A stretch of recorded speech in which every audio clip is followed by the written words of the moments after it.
이 사람이 생각하는 자산은 돈을 불려주는 것이 자산이다. 돈을 쓰게끔 하는 것은 자산이 아니라는 겁니다. 유쾌하고 솔직한 돈 이야기. 손원수의 취중 전담.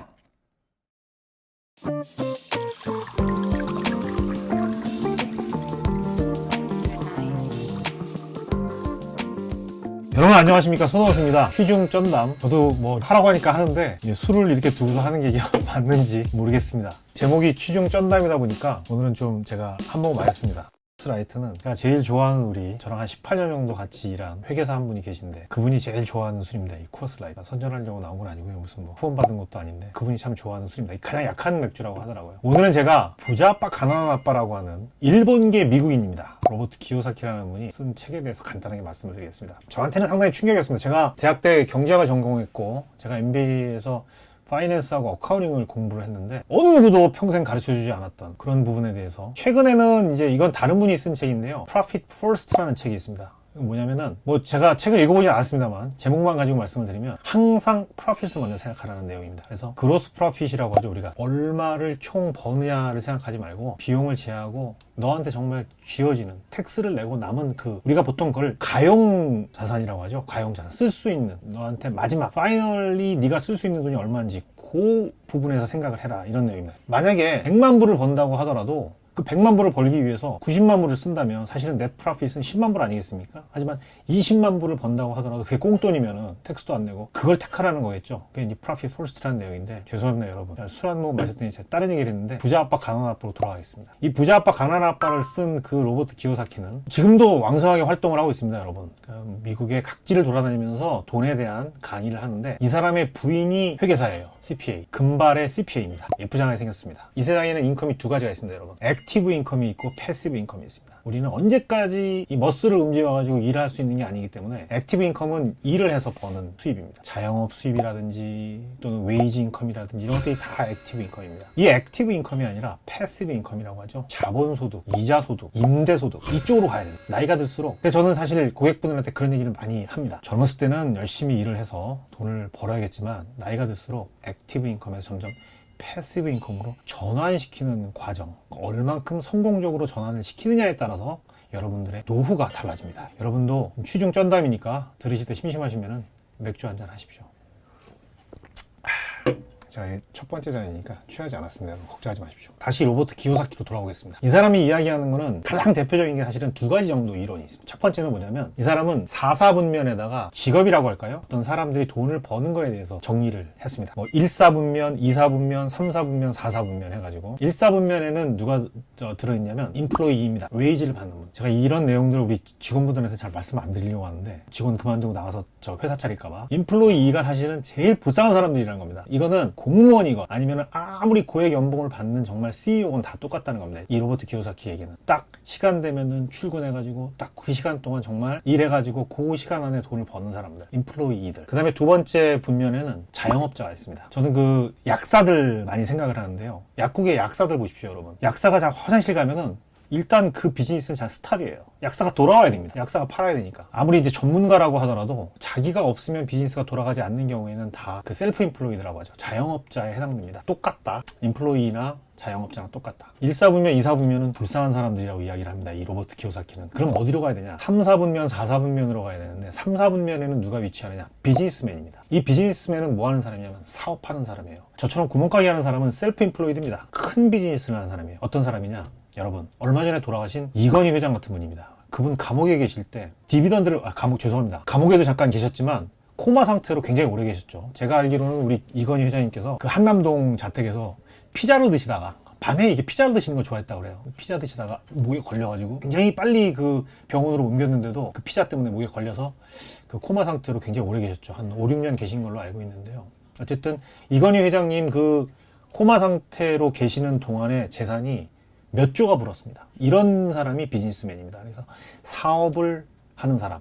마지막 이 로버트 키요사키가 궁극적으로 원했던, 그리고 그분이 현재 위치한 그 스테이터스는 뭐냐? 인베스터입니다. 물론 투자는 위험도 따르고 뭐 투자한 걸 다 날릴 수도 있지만 로버트 키요사키는 우리들에게 정말 현명한 투자자가 되라고 합니다. 뭐 워렌 버핏 같은 사람을 꼭 이야기하지 않더라도 정말 좋은 곳에 잘 투자를 해서 땅이 됐건, 그렇죠? 아니면은 비즈니스가 됐건 투자를 하는 사람들을 궁극적인 목표로 생각했습니다. 제가 이 로버트 기요사키가 부인이랑 같이 처음에 집을 사지 않고 차에서 샀다고 그래요. 차에서. 왜냐면 미국에서 집을 사는 거는 대부분 미국에서 집을 사면 다 융자를 얻어서 사지 않습니까? 그러면 집 융자에 대한 이자가 나가죠. 그다음에 재산세 나가죠. 재산세가 한국이랑 달리 미국은 재산세가 굉장히 비싸지 않습니까, 여러분? 그래서 이 사람은 제가 지금 1사분면, 2사분면, 3사분면, 4사분면 말씀드렸는데요. 또 하나 이분의 부자 아빠, 가난한 아빠의 핵심적인 이론이 이겁니다. 우리가 죄송한데요, 여러분 맥주를 마시니까 트름이 나오네. 다음 시간에 제가 소주를 마시도록 하겠습니다. 우리가 그 경제학이라든지 회계학을 공부한 사람들은 자산 이퀄 부채 플러스 자본이라고 하는 아주 정말 이 회계의 가장 기본이 되는 등식을 아실 겁니다. 자, 자산이라는 게 뭡니까? 재산이죠, 재산. 재산은 빚과 그 다음에 자기 자본으로 이루어진다라고 하는 아주 가장 기본적인 등식을 배우는데요. 이 로버트 기요사키는 이 이론 자체를 우리가 배우는 기본적인 회계, 제가 보기에는 와이프가 회계사여가지고 약간 삐뚤어져서 그런 생각을 가지고 있었는지도 모르겠습니다만 이 사람의 생각은 완전히 새로운 거예요. 뭐냐면 이 사람이 생각하는 자산은 돈을 불려주는 것이 자산이다. 돈을 쓰게끔 하는 것은 자산이 아니라는 겁니다. 우리는 보통 자동차라든지 집이라든지 이런 것들이 자산이라고 생각합니다. 그렇죠? 내 재산이라고 생각해요. 하지만 로버트 기요사키는 그렇게 생각하지 않습니다. 집을 가지고 있어봐라. 재산세 내지, 모기지 이자 내야지, 잔디 깎아야지.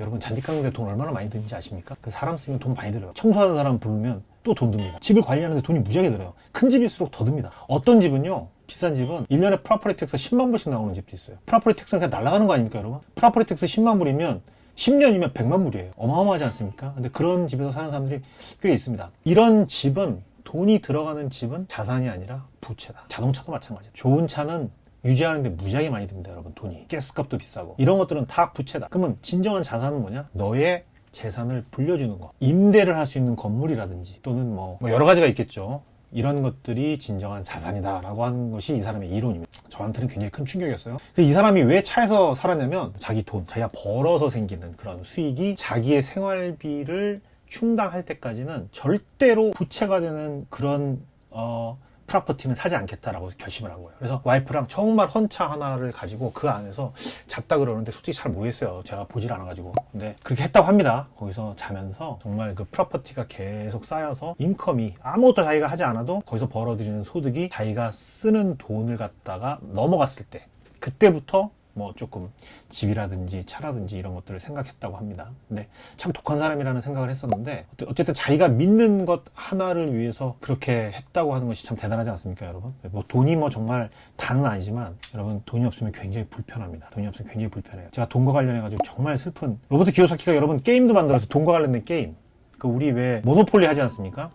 제가 매년 말일 12월 30일 더 이상 제 딸이 커가지고 이제 그 게임을 작년부터 못했는데, 작년 되기 전까지는 12월 30일에 딸이랑 저희 집사람이랑 같이 게임을 했습니다. 모노폴리 게임을 하는 거죠. 잘 아시다시피 모노폴리 게임은 비싼 그 땅, 그 다음에 거기다가 호텔을 많이 짓고 집을 많이 가지고 있으면 이기는 게임이죠. 근데 제가 그 돈을 벌어야겠다고 결심한 게, 저희 딸이 어렸을 때 한번 딸이 굉장히 좀 어려운 상황이 된 거예요. 게임에서 질 것 같으니까 막 돈을 땡기기 위해서 막 담보 잡고 막 이렇게 하는 걸 보고 너무 치근한 거예요. 야, 이거 내가 져줘야 되겠다라는 생각을 하면서 실제로 무슨 생각을 했냐면, 야, 돈이 없어가지고, 이게 지금 게임을 하는데도 돈이 없어가지고 딸이 막 이렇게 애를 쓰는 거 보니까 아버지로서 참 가슴이 아픈데, 실제 생활에서 딸이 저렇게 힘든 상황이 돼서는 안 되겠다라는 결심을 한 적이 있습니다. 오늘은 저 쓸데없는 딸 얘기해서 죄송합니다만 부자 아빠, 가난한 아빠와 관련된 그런 내용을 말씀드렸습니다. 대단히 감사합니다.